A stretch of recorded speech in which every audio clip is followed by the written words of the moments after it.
2025. No, that is not an April Fool's joke. Tonight. With that, we're going to turn the time over to Bruin Light Aid to come up. If you want to come up right here, and she's going to do the Pledge of Allegiance for us. Can you get it? There you go. I pledge allegiance to the flag of the United States of America and to the republic for which it stands, one nation, under God, indivisible, with liberty and justice for all. Thank you. Please take a moment of silence with me.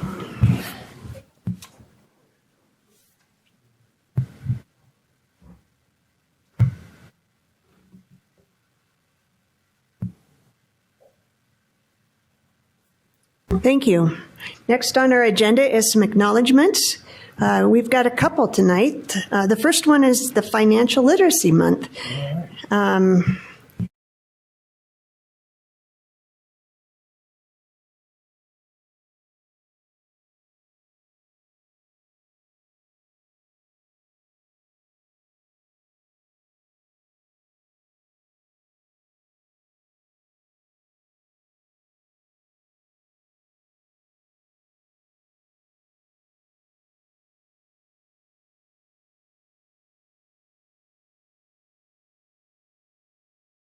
And thank everyone who's gone along with this movement, including OGDEN, who recognizes the month here today in the meeting.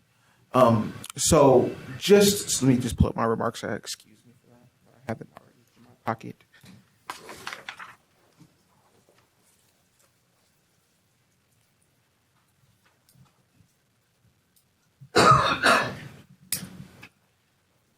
So, as you all are aware, April, and this is the first day of April, is Financial Literacy Awareness Month.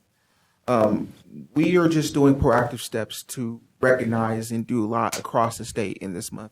And Ogden, you guys are the greatest, one of the greatest, if not the greatest city, not only because you guys are in our metro, but because we know what you guys do for everyday Utahns.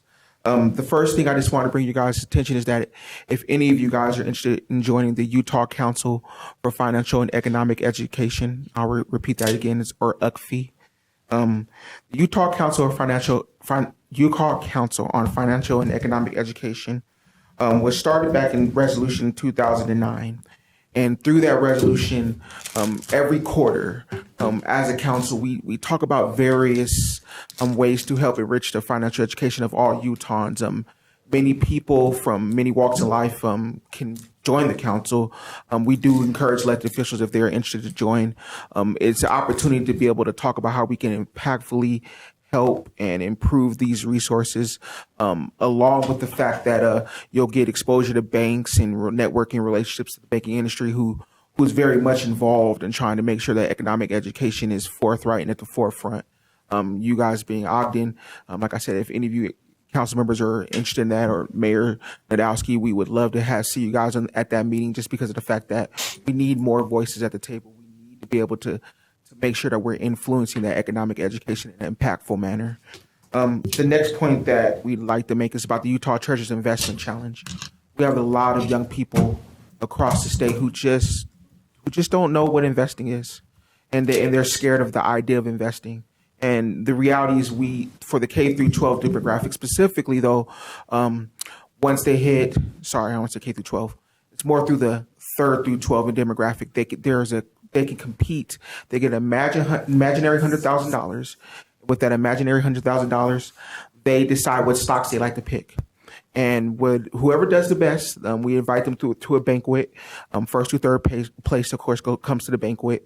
And, a lot of kids, they get an enriching experience. They like to short their stocks, which is not exactly good financial strategy, but it works. But the reality is at least it gets their mind going on what investing is. We get to talk about Roth IRAs to them, all the stuff that us adults find interesting, but for them, they're like, what? But we talk about that because a lot of them, especially when they're in high school age, they work. And we tell them, if you could put $20 away in a Roth IRA, $40 away for every time you make a paycheck, that's going to have a real impact when you're 50, 60 years old. The other thing we'd like to mention is our Utah Women in the Money Conference. We've had that conference going on now for 6 years. That conference really, it's for everyone. I want to make that clear. It's for everyone. But we do gear it towards women because we do find that a lot of women, they when they take control of their finances, they find a lot of ways to take control of their lives. Specifically in Clearfield City, we have a large single mother demographic. And so I always try to encourage them to come out because we want them to be able to take control of their financial lives so they can be able to have once you get their finances together, everything else, the quality of life just rises along with it. And so the Utah Women in Money Conference will be going on again this September. We would love to see any of you guys there. But the reality is that the Women in Money Conference has been a staple in the state, and we love putting it on various topics from estate planning to investing to saving and budgeting. And then finance in the classroom. Finance in the Classroom is a revamped tool that we work with the Utah State School Board to be able to make sure that we're putting and keeping Utah on the cutting edge on how to get resources out for the K through 12 demographic. Teachers, if they are feeling unsure about how to teach that subject, they can look at Finance in the Classroom as that one-stop shop to be able to teach and impactfully not just educate, but I hope wholesomely get students interested in the topics of education as far as financial literacy is concerned. And then the final thing is we just launched, and it was a work in progress. It took us a couple of months, but we launched a virtual toolkit, which will be available on the church's website. That virtual toolkit is available for every single Utahn. And we do encourage them to come to State Church's website to check out the virtual toolkit. And I'll make sure to send the link along to you guys after my council meeting. I'll make sure to send a link along so you guys can see all the resources we have compiled in a one-stop shop for Utahns to be able to enrich their financial literacy resources for themselves personally. We have everything from like estate planning to, of course, budgeting and investing, things for seniors, and things for caregivers.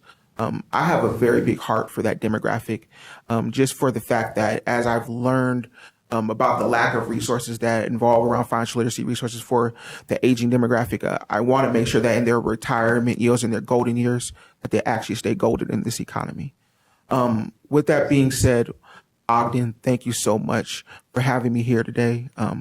Words I can't express I can't take it, words to express. I'm so nervous for how great you guys have been as partners.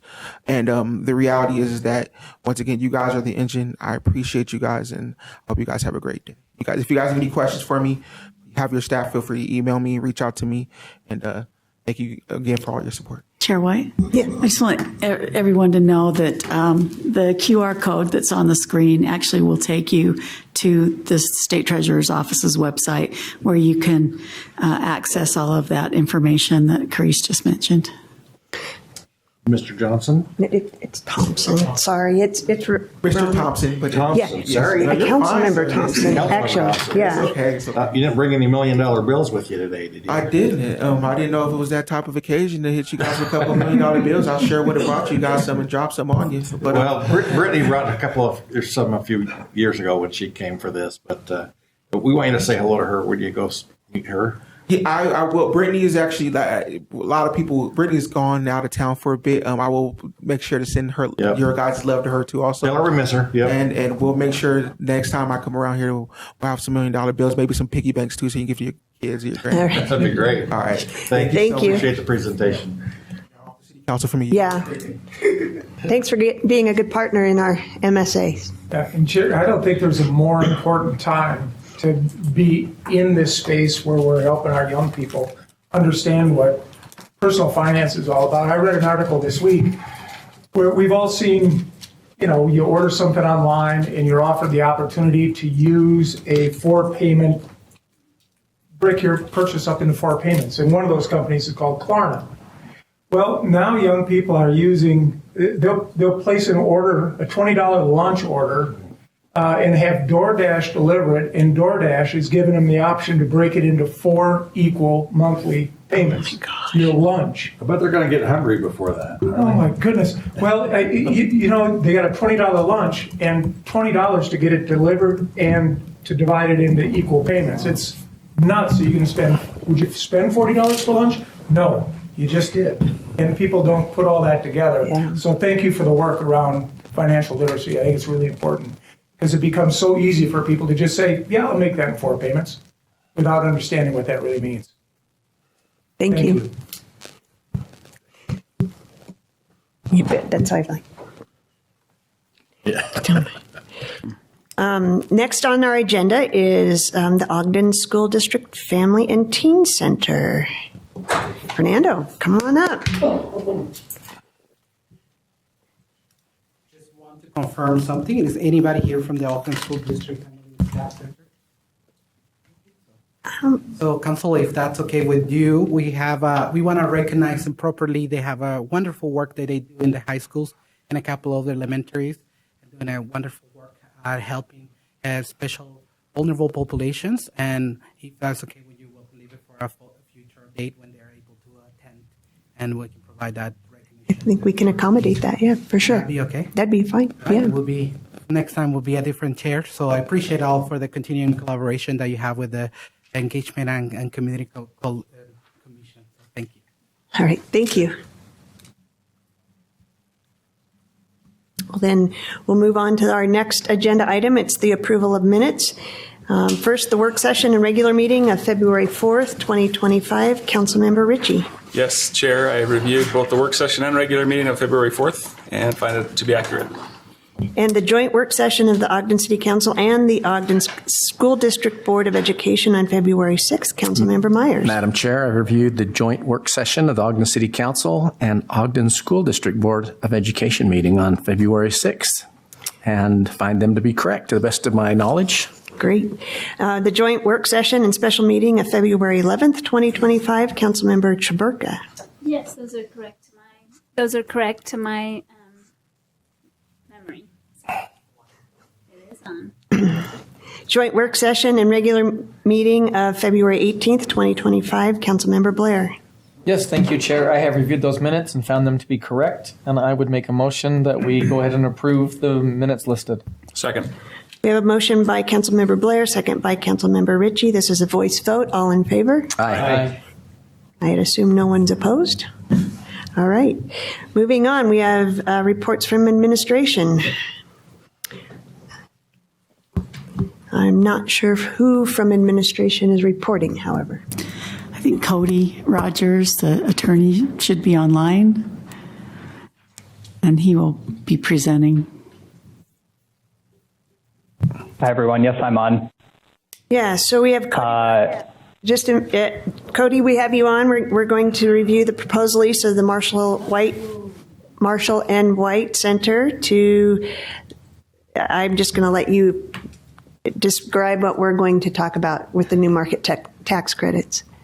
I think you're... Sounds good. Am I able to share my screen? Yep, you should be able to. Okay, great. Hi, everyone. I'm Cody Rogers. I'm an attorney that's been hired by the city to help with a new markets tax credit financing that the city is looking to help finance the development of the Marshall White Community Center. I have a quick presentation to talk generally about the new markets tax credit program at a 30,000 foot level, and then to talk more specifically about how the financing is going to be used on the Marshall White Center project itself. So I'm going to quickly share my screen here. Just one moment.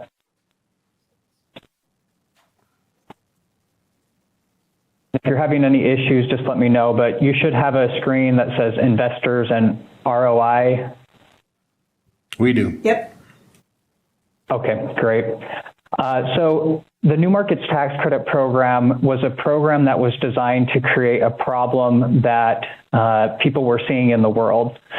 Investors generally, when they were looking to make investments, they largely look at their return on investment. And when they had the option of either investing in a low-income community or a community that was struggling, or even neighborhoods that were struggling, or thriving communities, generally they found that investors were investing in thriving communities because they were safer investments and they provided a larger return on their investment. So Congress saw this as an issue several decades ago, and they thought, how can we encourage private investment in low-income communities? What they did is they remembered that investors have tax liability, and as most investors and companies and people, they want to reduce their tax liability as much as possible.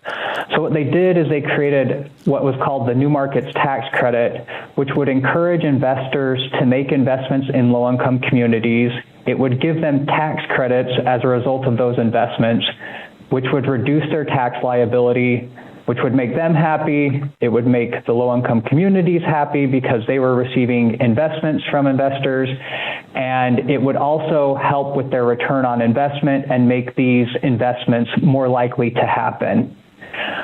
So in setting up the program, however, they wanted to make sure that the program was designed to help the low-income community as much as possible. They didn't want investors just coming in and taking advantage of those communities, so they set up a specific structure in order to accomplish that goal. Generally, each round of allocation has $3.5 billion in investment authority, and it is a 39% tax credit on those investments. So of the $3.5 billion in investment authority, that results in a little over $1.3 billion in tax credits. They didn't have investors apply directly for those tax credits, again, because they wanted to make sure that there was some sort of protection for the low-income communities. So they inserted these intermediary entities that they call community development entities, or we sometimes refer to them by their acronym CDE. CDEs can be corporations, partnerships, LLCs, taxed as corporations or partnerships. They can be nonprofits, they can be for-profit, they really span the gamut, but they have to have as their underlying goal to serve low-income communities. That has to be part of their purpose. They also have to be certified by the CDFI Fund, which is the organization within the government that has been tasked with administering the New Markets Tax Credit Program. Once they apply to be certified as a community development entity, that allows them to then apply for an allocation of the investment authority that has been authorized. It's a competitive process. These tax credits, unlike some other tax credits, are capped at the amount that are available in any given round. As an example, the low-income housing tax credit is not capped, it's unlimited. Opportunity zones are unlimited in terms of the investments, but this particular program is capped, and so the CDEs actually have to go through a competitive process, send in an application to the CDFI Fund. The application itself is hundreds of pages long. It has 50 questions, and it examines how the CDE is going to actually serve the low-income community. It will look at their business strategy, the sorts of community outcomes that they're looking to promote, whether or not they actually have the capacity to deploy the allocation authority that they might receive, whether or not they have relationships with investors and they would be able to find partners in order to make these investments. And then they also look at whether or not they had used any prior awards that they had received, both with the New Markets Tax Credit Program as well as otherwise. Assuming after all of that review, they get an allocation of tax credit authority, the CDFI Fund would give them a slice of the overall pie and enter into an allocation agreement with that particular community development entity. Then the community development entity has to go out and find projects that it wants to invest in or find investors in, which brings us to the Marshall White Center. The city of Ogden currently owns this center, but in order to take advantage of the New Markets Tax Credit Program, the recipient of the New Markets Tax Credit financing cannot be the municipality itself. So we're anticipating that the city will long-term lease the property to a specially created entity that would be the recipient of those proceeds. This special purpose entity has a single purpose, and that's to serve as the entity receiving the proceeds as part of this financing. It does not own the property. The city continues to own it. The city will appoint a majority of the members of the board and would control this entity. The entity is a nonprofit entity that's specifically designed to serve the city as well as to participate in the Marshall White Center New Markets tax credit financing. It won't have any other purposes or anything else going on in that particular entity. But now the key is we have this entity set up. Now we need to find an investor. In this case, U.S. Bank has stepped forward to be the investor. I'm sure many folks are familiar with that particular investor. They're a very prominent bank in the country. And then the community development entity with the allocation authority is known as CDFA. It is a local Utah-based CDE who serves the state of Utah, and they received an allocation of tax credit authority in the most recent round. CDFA stands for Community Development Finance Alliance, and like I said, they're a Utah-based community development entity. So CDFA has agreed to allocate $10 million of their total tax credit authority to this Marshall White Center project. And as you may recall, that $10 million tax credit authority will generate $3.9 million in tax credits that U.S. Bank, as the investor, can claim. The thing about it is that U.S. Bank, the credits are claimed over a 7-year compliance period, and so they will make their investment, they have committed to making an investment at 80 cents per credit, which results in $3.1 million and some change in equity that they would be contributing to the project. But you see there's still a delta between the $10 million in tax credit authority that has been allocated and the $3 million in equity that U.S. Bank is coming forward with. And how we solve that problem is we are able to leverage money that the city has already spent. They get credit for the costs that they have spent to date on the project. And U.S. Bank is willing to bridge that money as a result of that, which allows them to then make a $10 million investment into the CDFA entity, which in turn will pay a fee to CDFA and then make loans to the special purpose entity. The special purpose entity then turns around and will will lease the property back to the city. So at the end of the day, the city continues to own, the city continues to operate the project.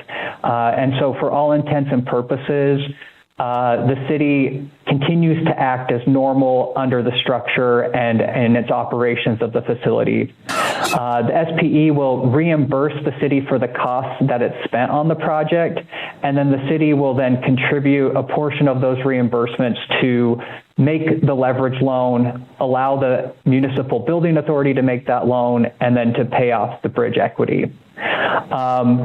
U.S. Bank is not anticipating any sort of return on their investment from the structure itself. They are looking 100% at the tax credits themselves.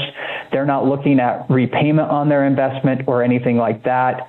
And in 2 more slides, we'll talk about how that matters and why that impacts the net benefit that is available to the city. During that 7-year compliance period, the flow is fairly simple. The city itself will make an approximately $100,000 lease payment to the SPE nonprofit. The SPE nonprofit makes loan payments up to the CDFA subsidiary. There's a minor amount of money that gets distributed to CDFA as being the 0.01% member, but the majority of the money goes back up to the investment fund. And recall, U.S. Bank does not receive any return on the tax credits or the distribution, or on the distributions. It's only looking at the tax credits. So the bulk of the money ends up coming back to the municipal building authority, which can then distribute it back out to Ogden City. So it's a little bit of a circular situation, but at the end of the day, the annual operating costs or participation costs for the program are roughly $2,500 for the city. And that maybe doesn't make a lot of sense without the context, but I think the next slide is going to be the important one that we should focus on, and that's the net benefit to the city itself. So these are just the numbers that all of those visual structure diagrams on those prior slides end up resulting in. So the QEI amount, the qualified equity investment amount, it was $10 million, as you will recall, and that results in $3.9 million in tax credits. U.S. Bank was willing to invest 80 cents per credit, which results in about $3 million, so exactly $3,120,000. There are some fees that are paid out to CDFA as part of its negotiated terms. These fees include placement fees, asset management fees, and audit and tax fees. Largely, these fees are the additional work that CDFA has to do during the 7-year compliance period. And then there are also some closing costs, which we currently estimate at around $300,000, and that involves legal fees, accounting fees, title and survey fees, those sorts of things. And then we have around $7,000 for just miscellaneous fees, so inspection reports, market studies, updating insurance certificates, and so forth. But once you take all of those fees out of the equity that U.S. Bank is contributing to the project, you end up with over $2 million that the project is receiving essentially for free. This is money that the project is not going to need to pay back.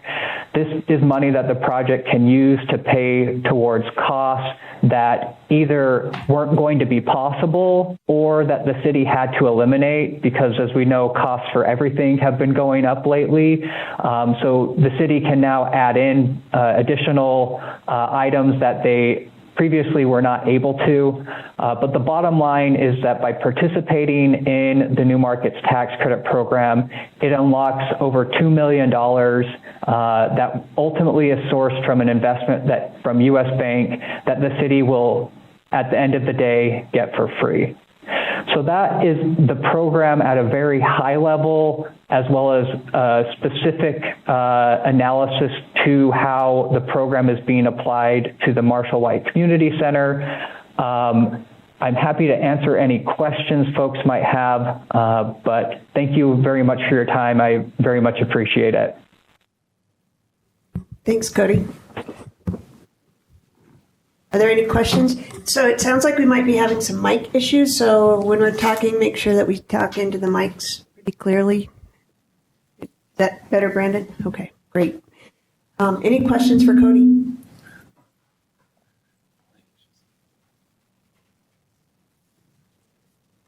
Wow, that's a first. And that kind of opens up the point I'd like to make for the public is this is not the first time that we've heard this as a council. This is actually the third time that we worked through those flow charts and gained insight and understanding into how this form of financing works and the benefit to the city. And it really is free money, which doesn't come along very often. Just real quick, maybe, I know this isn't part of it, but we learned in our work session that these monies are going to go towards some landscaping. Maybe if we could bring Ed up just really quickly, if you would let us know these additional sums. Cody, I'm sorry you get to hear this again, but if you would, Ed, just kind of give us an idea of what we're going to use the $2 million extra money for. Yeah, so it'll be used for landscaping. It'll be used for lights on the outside. We're improving the sidewalk also, and then we have some equipment inside the facility. And also for the fencing around the facility, and then we have pickleball courts that are going in. So it's going to be used for all those things. Great. Thanks. That's awesome. Any other questions? All right. Since there are no other questions, and this is not a public hearing, we just need a Jared, motion. I would make a motion we adopt proposed resolution 2025-6. Second. We have a motion by Councilmember Ritchie and second by Vice Chair Heyer to adopt proposed resolution 2025-6. This is a roll call vote. Councilmember Blair. Aye. Councilmember Chaburka. Aye. Councilmember Graff. Aye. Councilmember Myers. Aye. Councilmember Ritchie. Aye. Vice Chair Heyer. Aye. Chair White. Aye. That passes. All right, thanks. Next on the agenda, if you want to, Cody, I think we have you coming back on. Is that right? In the MBA building. Yeah. The MBA meeting.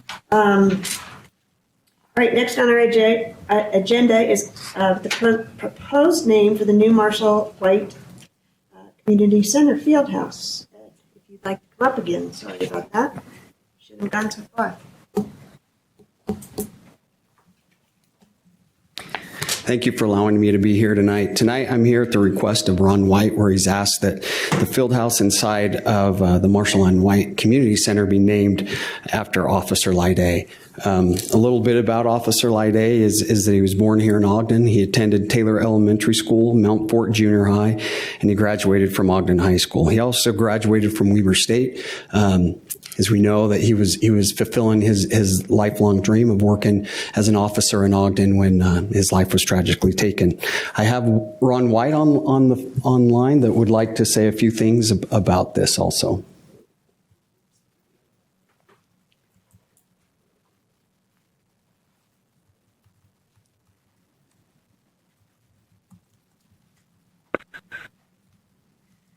Ed, can you hear me? Yes. I just would like the city council to consider and the community to consider naming the field house after Officer Lyday because he's part of the family. He's part of the community. He belongs to a unique group of people that sacrifice their life in the line of duty, and we should put those heroes up on a pedestal and definitely look to them as leaders and role models.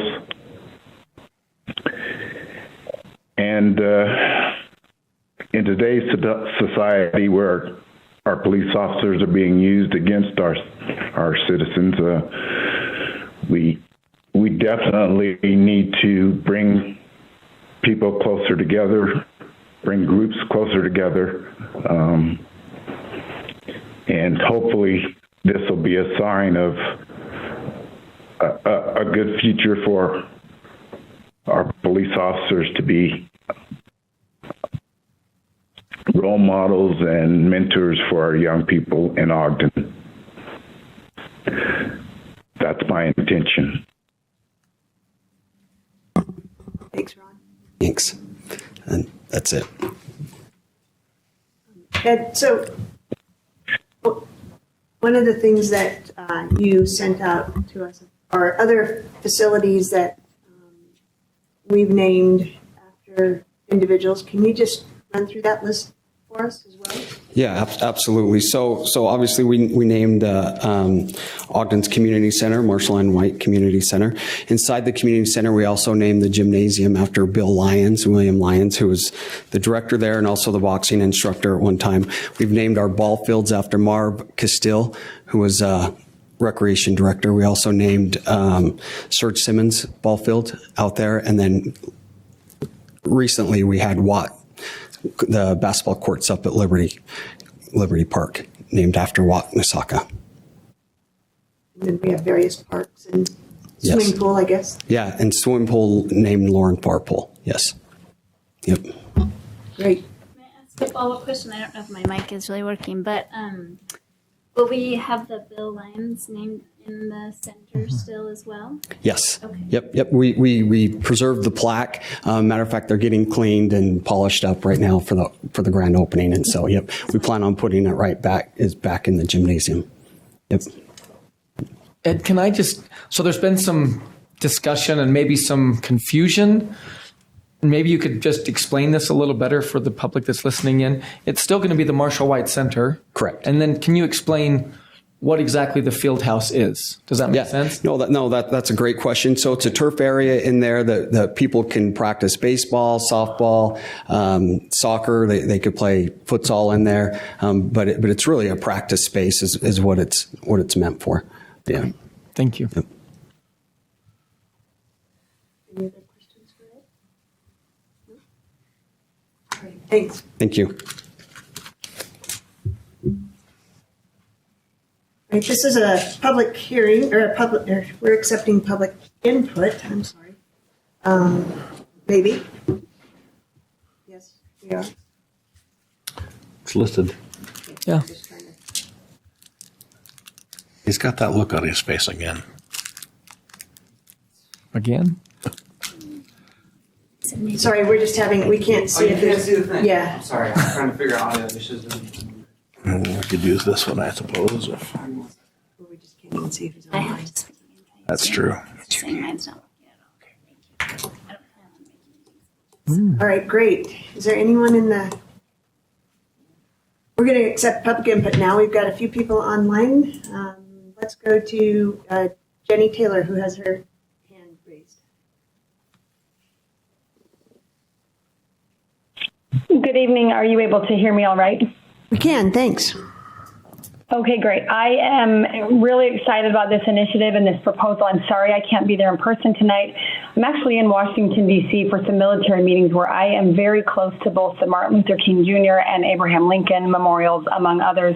And I think it is so fitting tonight to hear this proposal, particularly coming from Marshall White's son, for him to call Nate Lyday family really touched my heart. I imagine it did yours as well. I love the idea of honoring what he said, this unique group of people who have sacrificed their lives on our behalf. And again, here I sit where I can almost see from my window the Martin Luther King Jr. statue and memorial, the Abraham Lincoln memorial, two men from different backgrounds, different races, different times in our nation's history, different difficulties that they each faced, and different things they were both willing to die for. And just the great parallel I see between Marshall White and Nathan Lyday as two of those unique people who have been willing to give their lives in the line of duty for the safety and freedom of our communities. Both men coming, again, from different generations, different backgrounds, different walks of life, and yet the commonality they had was that they called Ogden home, and they loved that home. They loved that community. I think this is a beautiful proposal for this new facility to remain named after Marshall White, to have that history, that legacy that's now more than 50 years of our community here, while also looking to a young, new generation of officer in Nate Lyday, someone who represents the bridging of generations again, and just looking to the future for what our young people today can see in public service. I love, again, what Mr. White shared about wanting today's young people to see the honor and the duty-bound nature of the police profession, to have that be something that they can look up to and perhaps even aspire to for their own future career paths. That's not exactly the rhetoric we've always heard in our country, particularly recent years, and particularly at the time of Nate Lyday's death, to say nothing of the time during Marshall White's service as his civil rights activism. So just voicing my support as a member of a survivor community. My survivorship's on the military side, but still similar to the police officer side. That unique group of people, as Mr. White called them, the unique group of people who have sacrificed their lives on our behalf. As we put them on that pedestal, we remember their names, we honor their service, and hopefully in doing so, we help inspire a similar sense of duty and activism and unity and inclusion and brotherhood as these two men, I believe, embodied, again, though they lived at different times and different walks of life. Thank you. Thank you. We have another hand raised. Isato.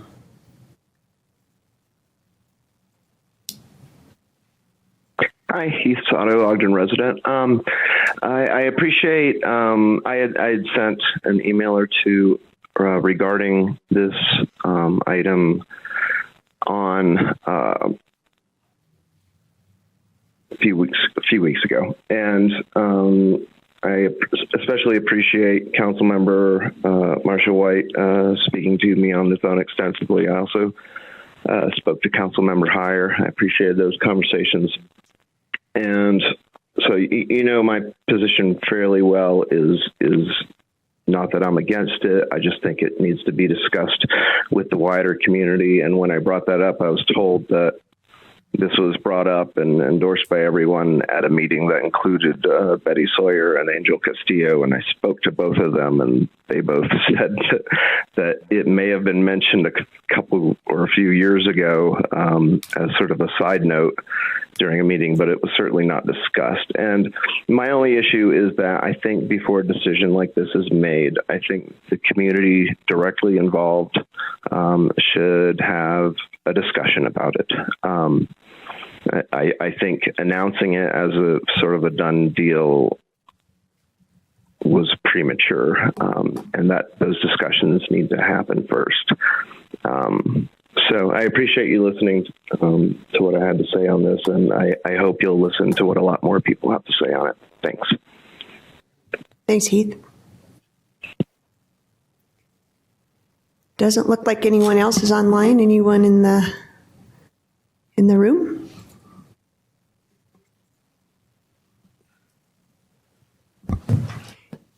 Please.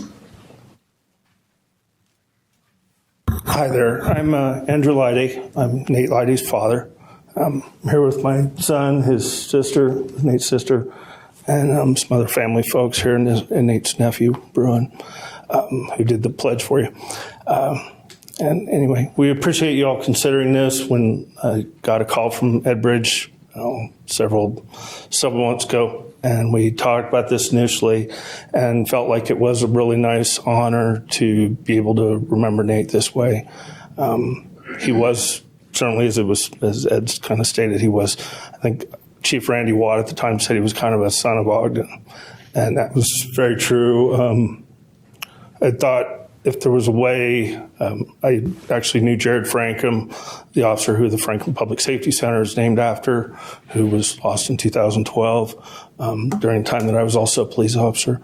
And so as I thought through things after all this, it's been almost 5 years now, which is hard to believe, but thought about if there was a way that the city could recognize Nate, that'd be great.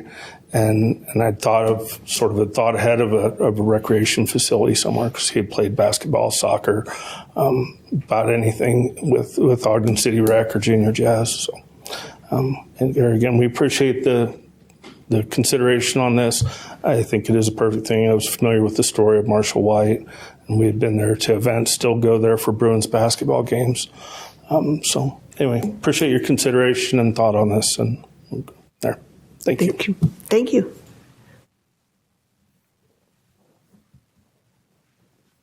Anyone else? All right. Just make sure there's no one else online. No. Any comments before we move on to? Chair, I did.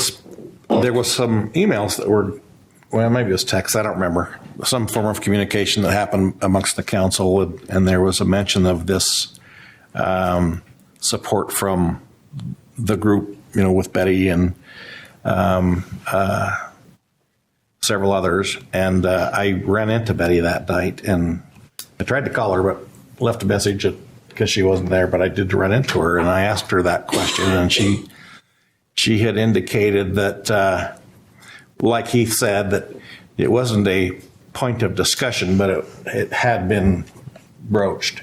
And she said, while she was generally supportive, she just felt like there ought to be some more outreach. And so that was really essentially what she said. I think that's kind of partly the reason we're having some public input on this tonight is to receive input from stakeholders, and very much appreciate the Lide family being here. So grateful for the service that we received from your son and brother and all the relationships there are. But so we do need to honor. I think we do have an obligation to honor someone who has fallen in the line of duty to serve the citizens of Ogden. As far as, we did discuss last week in our work session whether the Marshall White Advisory Committee was still functioning, and I think we kind of determined that really sort of has sunsetted, but just by virtue of the time. But it hasn't, it hasn't been officially sunsetted. But I don't know if they're functioning or much, if at all, at this point. And but I also don't think there's a rush, based on talking with some people from the administration, that we could postpone this and have them discuss it. I don't know. I'm open to certainly anything that council members would like to propose. But I just thought I'd share that conversation I had with Betty. I have to say, I really appreciate you. Maybe it's me. I've broken them all.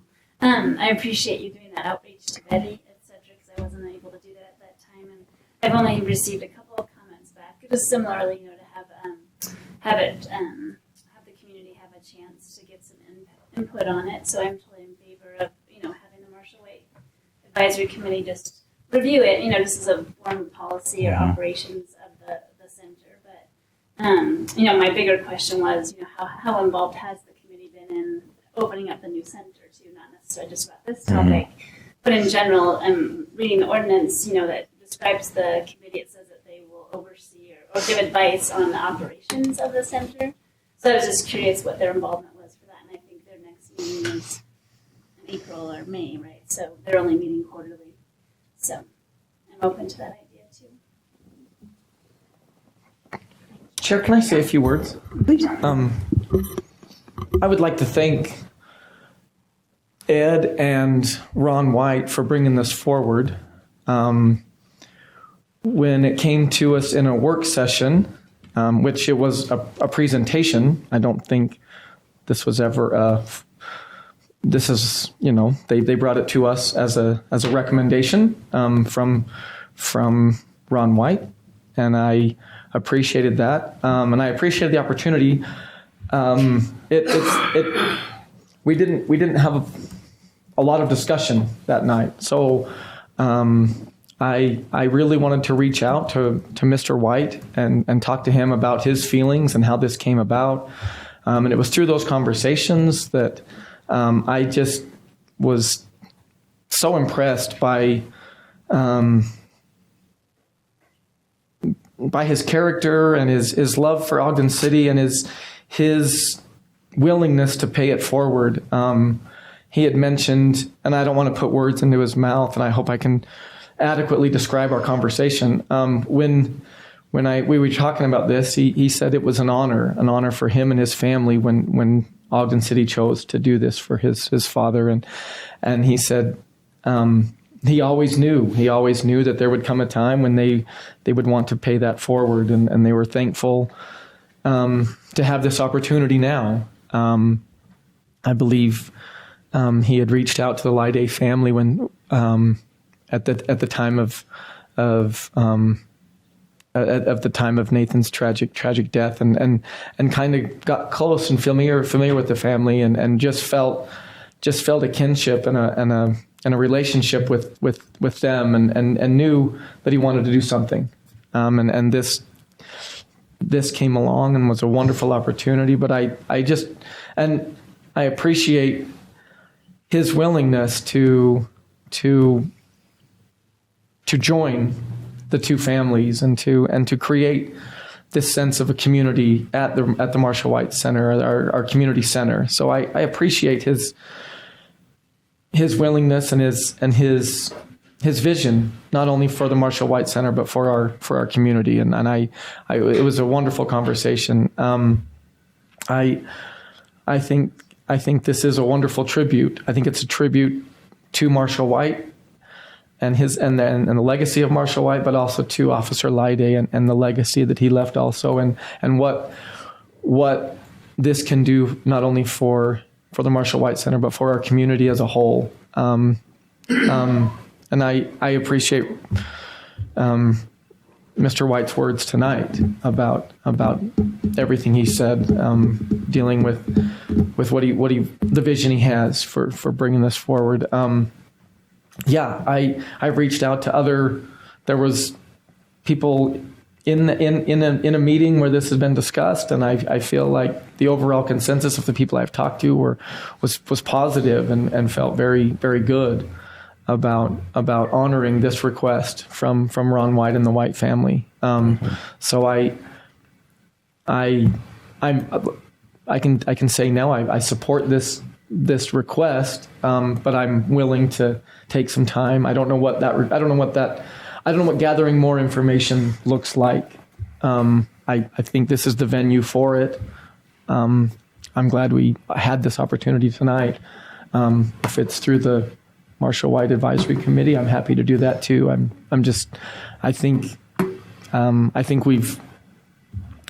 I'm just thankful that we have this opportunity to do this, and if it's not tonight, to do it at some point. So I just really wanted to express my gratitude for. I had called Mr. White and he got back with me, and I'm not very great with my words, but it was an honor to be able to talk to him and hear his vision and why he wishes and why he feels that this is a very, very important request and a very important decision for our community. So, thank you. To your point, Councilmember Blair, I think that I can't imagine a recommendation that would come from that body that would say, nah, that's a bad idea. But it could give more panache to this, and that would be a good thing. So I'm okay to take the time too. I don't see any real downside. It validates other people's opinions, as well as maybe gives this thing some more force behind it. So that's all I was thinking. Council members, any other comments? Madam Chair, I'd like to share a couple comments. You're kind of answering. You're like, yeah, I've been thinking a lot. I had the privilege of attending Marshall White's viewing as a young boy, and it was profoundly unforgettable. And so I just honor the White family, and it's been pretty amazing, the impact that Marshall White's had in our community and the community center and the support that it's had from Ogden City. I also have known Nathan since 2007. And I always viewed him as a young man who had a bright future and a lot of hope and vision. And so to you, to the Lyday family, I honor you today as well, and Nathan. And I'm strongly in favor of this proposal. Thank you. Thank you. Chair, I just wanted to say I've appreciated the discussion. I thought we might hear more tonight, more discussion, and so. But likewise, like the other council members have suggested, I'm supportive of this, and I don't necessarily see a downside in not moving forward, or waiting or having some additional conversation. But I also appreciate Heath, his email when he sent that. It did bring some different perspectives that I hadn't previously considered. So I appreciate Heath reaching out and in that way as well. So. Thanks. Chair, I would make a motion in that event that we, I don't think a table, we should probably just extend this until we get word that the advisory committee has met? The mayor, I think, has a comment. In mid-motion? No, go ahead. Yeah. Decisions. The committee's not scheduled to meet again until May, Right. so it will be a while. That's why to extend it. I think that we will then know that they have done it, that they've met. Back anywhere. Yeah. Is there any way to have the committee meet sooner than May? I mean, special meeting? That's a possibility.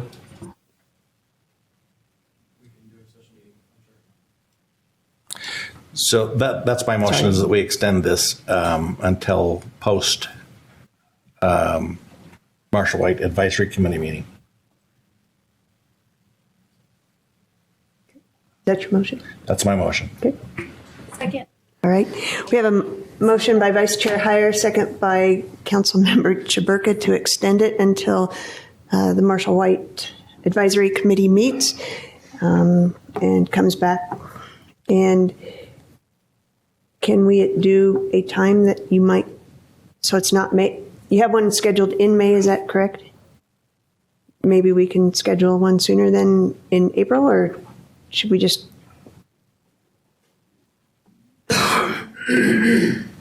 We'll do what we can. I just want to say, obviously I strongly support the proposal, or I wouldn't have put it forward. But we did get input from people along the way. I have not heard from members of the committee outside of this that are clamoring for input. We also, I would urge us to look at this not just as a recognition of the life that was lost, but also a recognition of the life that was lived. Some of the input was around whether we want Marshall White Center as a community center to be solely focused on law enforcement. And we've shown tonight that that's not the case. But it's about the legacy of life that was lived and the things that they cherished while they were here, while they were with us.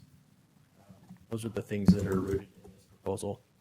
I also want to say that the Marshall White Community Center, when we went through that whole process to return the location, it was really important to us and to the community, and particularly to that neighborhood, that it remain in that location. And the idea was that the community should come there, not that we should move the center somewhere else and make that community come there. And I'm really proud of the fact that that community center and the input that we've received along the way, including some of the input we got tonight, is from people from our broader community that are really invested in sharing their input based on the legacy of the lives that were lived, but also in a community center in the Marshall White neighborhood, in the original location of that community center. And it reflects the broader collaboration, the broader bringing together of our people across the entire city, not just a collection of people in that area. And so I want to make sure that we, as a city administration, hopefully with your support as a council and with discussion with the advisory committee, that we're considering this renaming in that context. In the context of the life that was lost, yes. Also in the life that was lived, but also on behalf of the community center, on behalf of the entire city and a greater Ogden community beyond our city borders. Thank you. Madam Chair? Yeah. One other comment, please. Yes.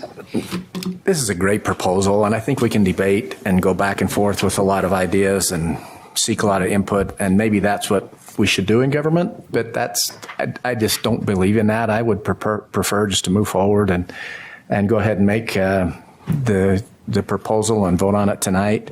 In all respect to Councilmember Heyer, that's my feeling, is that we just can move ahead with this without too much more ado. It's a great proposal, and I don't have any reason why we need to wait and debate with others. With respect to the Marshall White Center Advisory Committee, that's a great thing too, but I'm ready to move ahead. All right. Any other comments? We have a motion on the table to extend by Vice Chair Heyer, second by Councilmember Chaburka. This is a roll call vote. Can we have discussion? Oh, sorry, I thought we were, yeah. Oh, I'm so sorry. Yep, go ahead. We can discuss. Yeah, and I would just want to say that I'm not proposing that we go back to the advisory committee because I disagree with the proposal in any way. So we have a committee, and if we're not going to utilize them to help to provide advice of any kind, then we probably shouldn't have the committee. I guess that's my point. So, I'm happy to support going ahead and voting, but then I think we need a further discussion of what the purpose of that committee is. Okay. Chair White, it is a voice vote. It is a voice vote. Chair, Thank you. I'm kind of sort of leaning towards Councilmember Myers' point of view in that I think I want to withdraw my motion till his motion gets voted on. Did I make a motion? Oh, well. I just stated an opinion. Okay. I'm not going to do Roberts any good tonight. So there is a motion, so you're going to I'm going to withdraw it, withdraw your motion. at least temporarily. Well, just withdraw your motion. Do you need a second to that?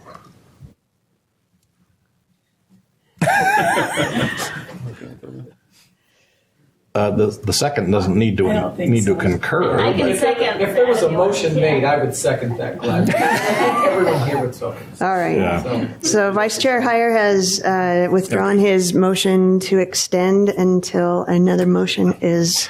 Well, that being the case, I'd like to propose that we name the new Marshall N. White Community Center Fieldhouse after Officer Nathan James Lyday. I will second that motion.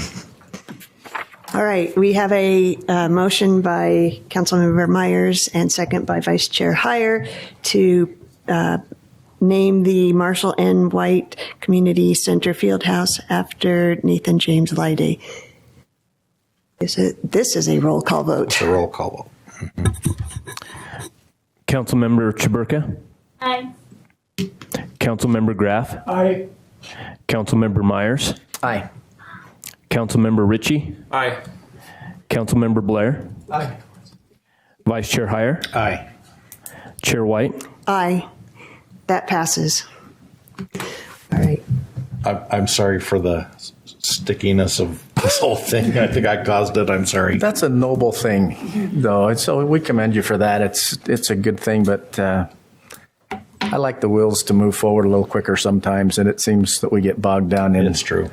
So anyway, thank you so much.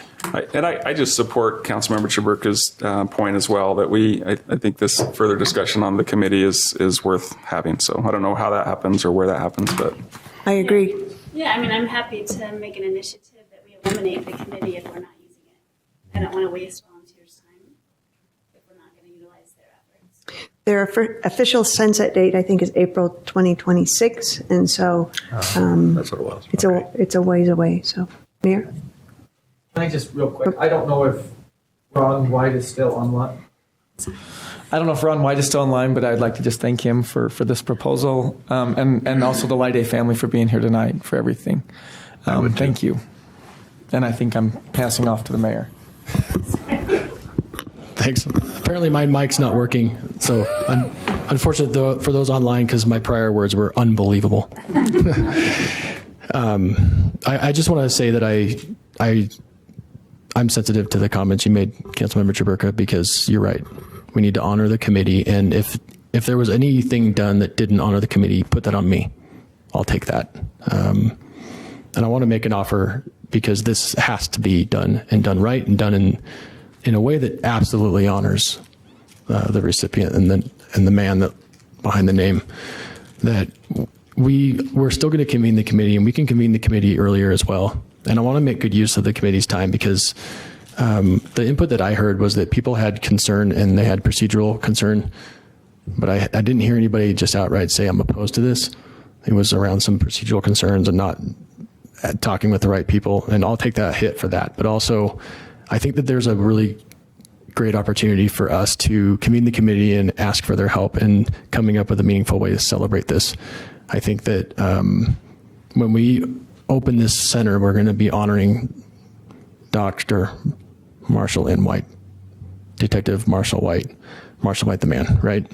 And some of the input we heard was, well, does having multiple names within the same center dilute the legacy? And, I think we could all say that no, it doesn't. I think it adds to, and hopefully it complements, right? But I think it'd be really appropriate for us to decouple the opening from the celebration of this. And so let's convene the committee and recommit ourselves to working with the committee in the new center, and lean on the committee to help us plan a really great celebration for renaming of the field house in the field playing space after Officer Nathan Lyday. If that's works for you guys, I'd love to direct our staff to help convene that. That's great. Any other comments? All right.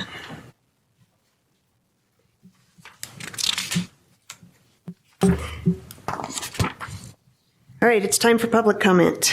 This is an opportunity to address the council regarding concerns or ideas on any topic.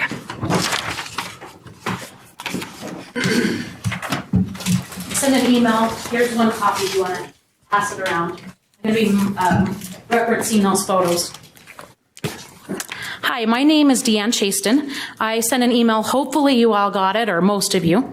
I am one of the owners of Ogden Brinker Apartments, a 10-unit townhome complex near 36th and Harrison in the C2 zone. In December of 2024, we were concerned when Adam and Eve moved into the building that historically housed Family Dollar.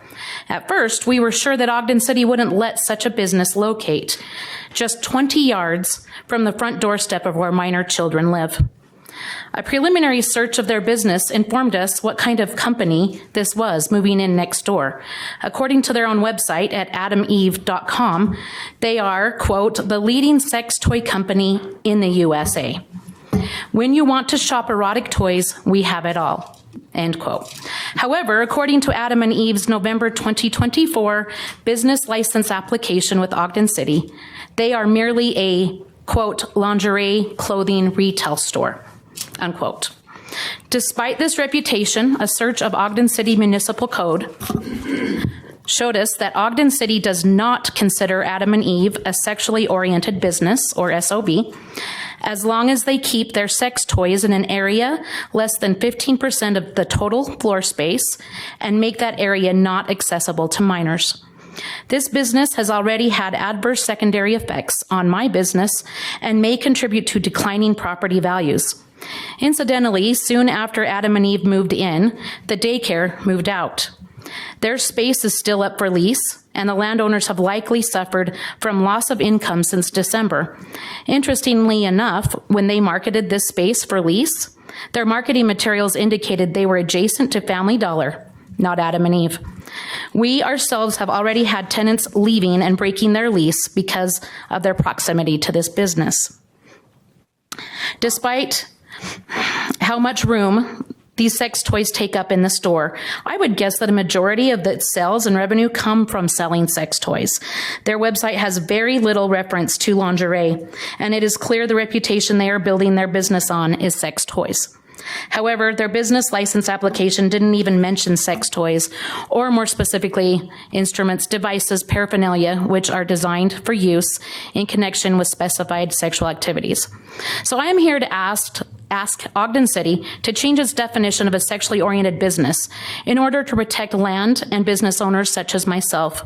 If Adam and Eve were considered an SOB, it would not be allowed in the C2 zone or near other residential uses. I understand the city has to allow SOBs. However, zoning and appropriate land use planning directs the proper location for such businesses.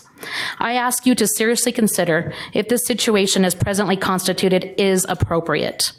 If it were you, would you want to live within 20 yards of such an establishment?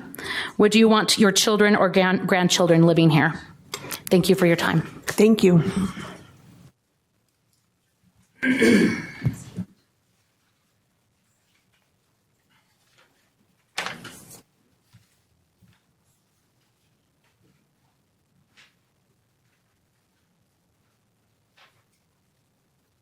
I'm Ty Chasen. I'm the other Ogden Brinker owner there, and I didn't email these in because I had to obfuscate the areolas and different things that you can see directly from outside the building that my tenants and their children get to see every day, and now question the no-no squares at school.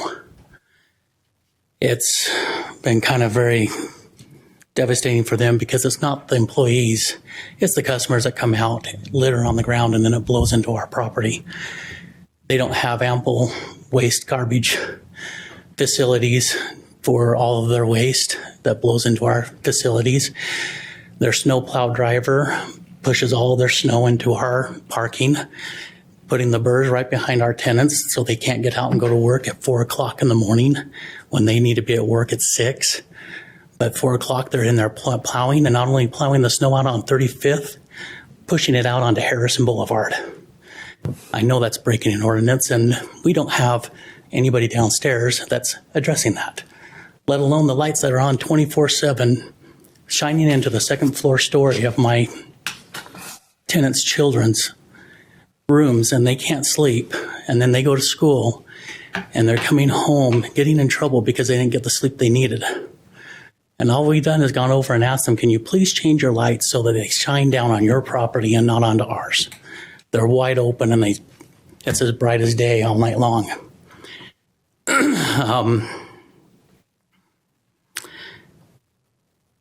I've addressed everything I needed here, and my wife put in here, and I didn't want to make those pictures public, but when you see them, they're pretty appalling. And these are pictures that are out on display. I hope that we can shade the windows or do something so you cannot see that. Right through the front doors, you'll see I don't know what you call it, but it's a sex chair. So you can be in different positions. That's what's displayed. And the children start asking, what kind of a couch is that, Mom and Dad? That's a sad situation for 5 and 6-year-olds to be asking their parents what those types of things are right there at the door. Drive by and look. You don't have to go in. Just glance through as you drive by. And then Harrison Boulevard put their thing down that road, and our private drive is not private anymore. It's a thoroughfare. We have people going through there 40 miles per hour. We have tickets that have been issued by the cops. I parked my car in there to try and slow people down. I got the ticket because I was trying to keep the snowplow from pushing the snow onto my property. But the parking ticket officer ticketed my car for being on my private property. I don't know what to do. Thank you.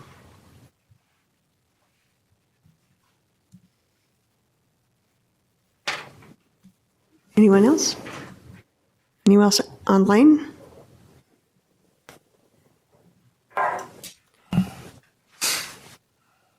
All right. Comments from the mayor? Thank you. I'll start by telling you that we've got some options and some ideas. Thanks. We have some options and some ideas. I first want to tell you that I totally agree with everything you said. When I took office, we started a generational land use initiative. It's called General Plan Update. No other city would, in their right minds, would ever also do a zoning ordinance update and a development code update at the same time, but we are, because we are so far behind. And what that does for a community is it means that we become subject to a lot of things that we don't necessarily want. I'll admit that when this came up, it surprised me. It just did. And I think it's a reflection of our outdated land use, period. And so our staff were in a position where they didn't have a legal choice. That said, I do not like what I see there, and I drive by it every single day. And I have a friend that I think lives in your same complex, and he's raising children in that complex, and I can't stand it. So I'll just say that there may be some options, and I'm going to ask I've already asked my Chief Administrative Officer, Mayor Brown, to direct our code enforcement staff to look at that.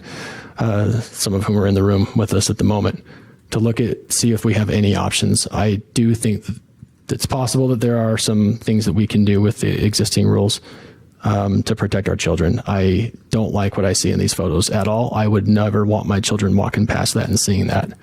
But that is what it is. So we will use the tools that we have to do everything that we can. And I just want to let you know also the request that you made. Deanne. For us to rewrite that rule, I have already directed our staff to work on that because I don't like what I see. And I don't want more of this for our community moving forward and in the future. So that is underway. And it will be incorporated in portions of that land use effort I mentioned. I think that we also may have some options on the directional lighting as well as the snowplow stuff. So we'll look into that. If I don't think I got the email to my office, so it might have gone over to council. I'll forward that on. I was just looking through. It doesn't look like it went to the administration, so I will make sure that gets to you. Okay, so we'll get your contact info and we'll be in touch, but we'll do everything we can with what we have to help. I'm sorry that you're going through that, and I regret that families had to move because of it. But we're going to try and make sure that this doesn't continue to happen for the next decades to come with our updates. Thanks. I'll just let you know, it did go to our junk folders in the city council and may have been because of the content, but just so check your junk folder. Reject the email, but I just wanted to quick, Chair, if that's okay. Sorry, just thank Ty and Deanne for coming tonight and also for your email. The email I thought was very informative. It gave us, what other communities are doing regarding this, and I think that's great. So thank you for being here tonight and for sharing that, and hopefully we can move some. We'll be anxious to hear what the mayor and Mayor Brown bring up on this. Yeah, I got the email today too and read it, and very well written, and not just with complaints, but comparisons from other cities and some suggested solutions. So thank you very much for that. When you talk about that lighted sign shining into windows, I can't help but think of a Seinfeld episode where it's two big bright lights. Two big bright lights. The parking lot lights are Still, the Seinfeld episode where Kenny Rogers Fried Chicken was blinking into Kramer's apartment and driving him crazy, right? So I'd also like to commend the administration for putting their hands around this quickly while we're in the midst of rewriting our code in our general plan. And I was personally taken back when this business appeared on Harrison. I live in the neighborhood, and to drive by and see that in a neighborhood setting was really a surprise to me. And I think the key was the square footage. It was the loophole for them, and other communities have found a way to close that loophole, and I hope we find a way to do it more tightly. So thank you all involved, you all and the administration, for taking this by the horns. Sure. Sorry. I should say something that's rather important too. The lawyers haven't told me to, but they'll be hopefully glad that I do. This isn't something that we can just say no and outlaw, right? People have constitutional rights. We need to respect and honor that. And so that's part of our process too, is looking at what is constitutionally allowed and so on, but what also can we do within constitutional rights to protect our children. So thanks. I wanted to thank you guys also. We spoke for, 20 minutes in person one time, and I appreciate you coming. I think I encouraged you to be here. This is something I think we are all united about. But it doesn't have the same panache, except from you bringing it as you are in direct contact with us all the time. It helps us to be a little bit more aware of your experience. So thank you for coming. Appreciate it. I would just echo that. If I could stand and applaud, I would gladly clap that you're here tonight.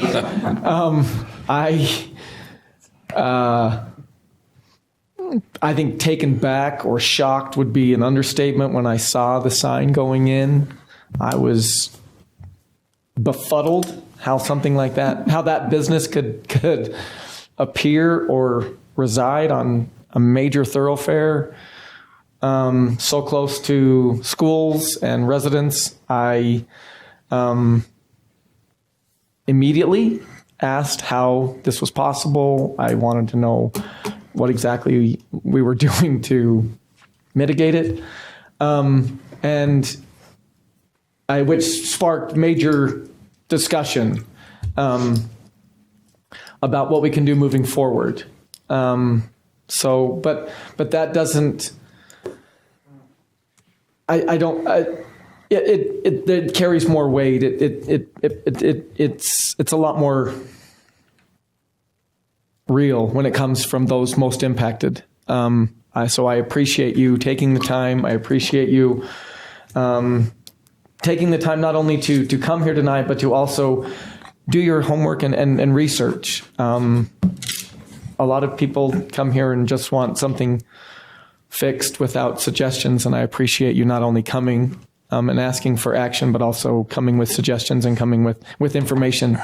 So I applaud your efforts. I hope that there is something we can do, and if there's anything we can do as a legislative body,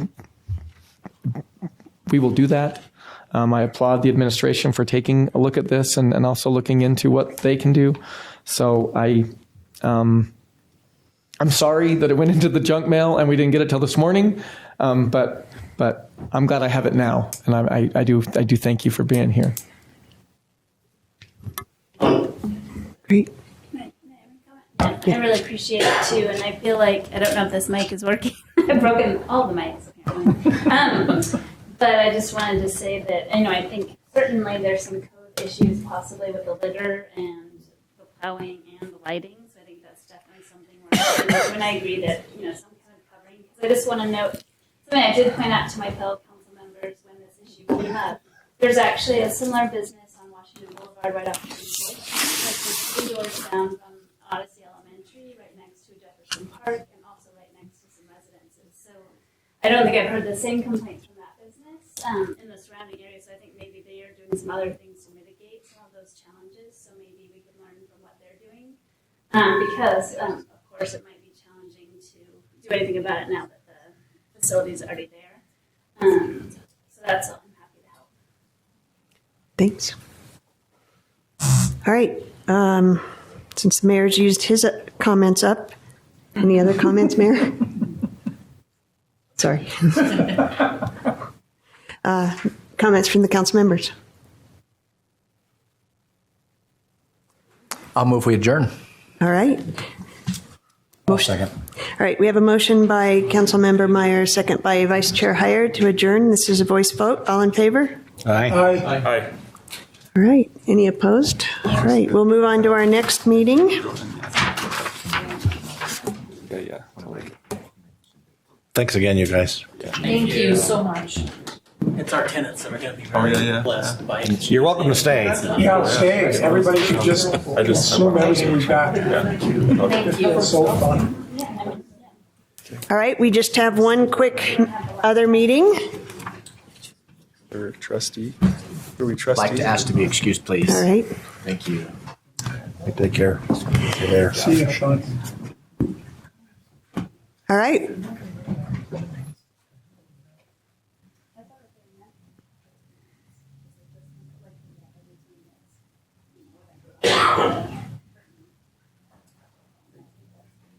Great. All right. Welcome to the Municipal Building Authority meeting of April 1st, 2025. Let the roll call show that Trustee Myers has asked to be excused. Thanks for that help.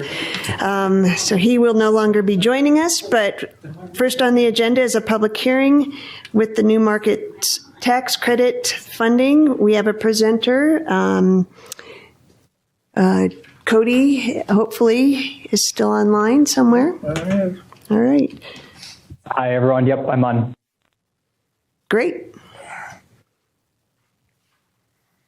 So as we just talked about, the Municipal Building Authority is anticipated to participate in the New Markets tax credit structure by serving as, quote unquote, the leverage lender. So I'm going to return to some of the slides that I used earlier just to kind of reiterate their role in the process. So let me quickly share my screen.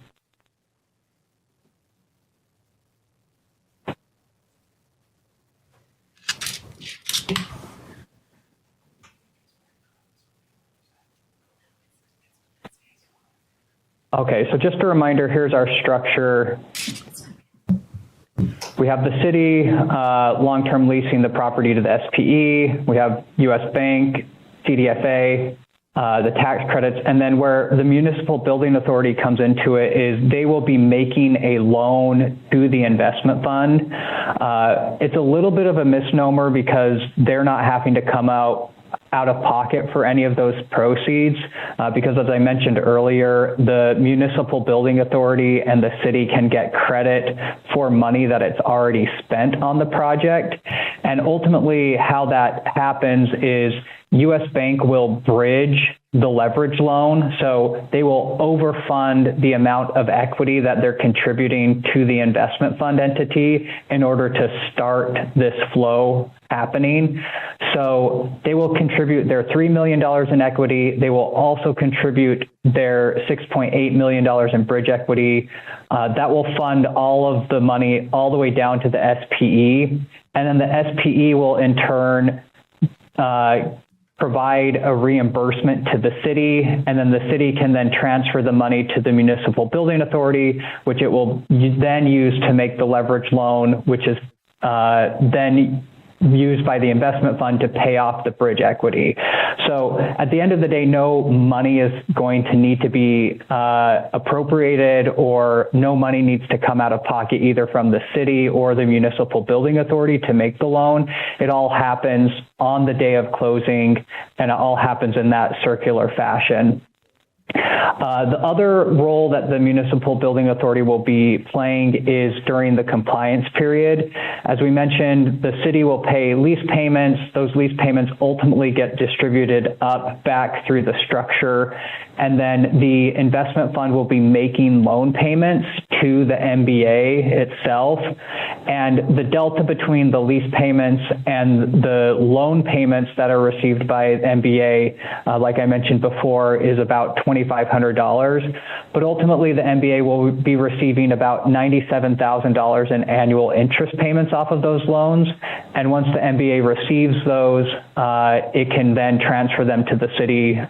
There's no sort of restrictions on what the MBA can do with those proceeds once it receives it. That, in a nutshell, is how the MBA is going to participate as a quote-unquote leverage lender in the structure. There are some loan documents that they will enter into. We've provided the forms of those. And then there are some various other ancillary related documents to that. But I think that gives you a quick overview of how the MBA fits into the overall New Markets tax credit structure at a high level. Great. Any questions quickly for Cody? All right. This is a public input, so is there anyone that would like to speak to any of this, I guess? Chair White, I don't know if you want to have the presentation on the budget amendment first and then take public input on both of those. All right, I can do that. I think then Justin Sorensen is, I do not see Justin Sorensen. Oh, he's, okay. I'm online. Can you hear me, Chair? Oh, yeah. I'm sorry, I can. Awesome. Thank you for allowing me to join virtually. I'm down at a conference this week. So, yes, so as was discussed by Cody, there is an item that we, just for accounting purposes, so that we can recognize some of these items running through our books. There is a proposed budget amendment that would come to you as trustees that would recognize the contribution that would be flowing through from the SPE and would recognize that leverage loan going out. So at the time when we put this budget opening together, we did it for $6,900,000, as was shown in Cody's presentation. The actual amount is $6,880,000. So that is the budget proposal before you tonight, with a resolution to increase the budget in the municipal building authority by $6.9 million. Any questions with that? Any questions? All right. Let's go ahead and do a public input then on either one of these then.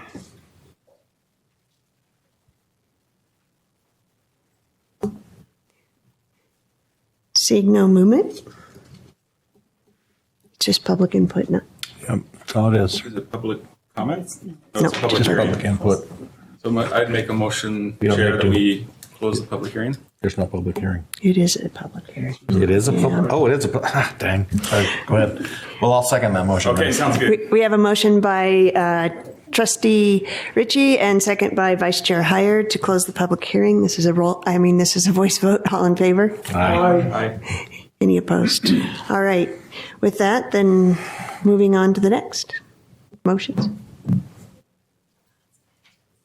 Chair, I'd make a motion that we adopt proposed resolution 2025-2. Second. We have a motion by Vice Chair Heyer, second by Trustee Graff to adopt proposed resolution 2025-2. This is a roll call vote. Trustee Graff, Aye. Trustee Ritchie, Aye. Trustee Blair, Aye.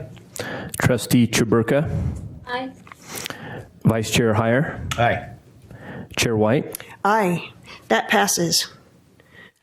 Chair, I'd make a motion that we adopt proposed resolution 2025-1. Second.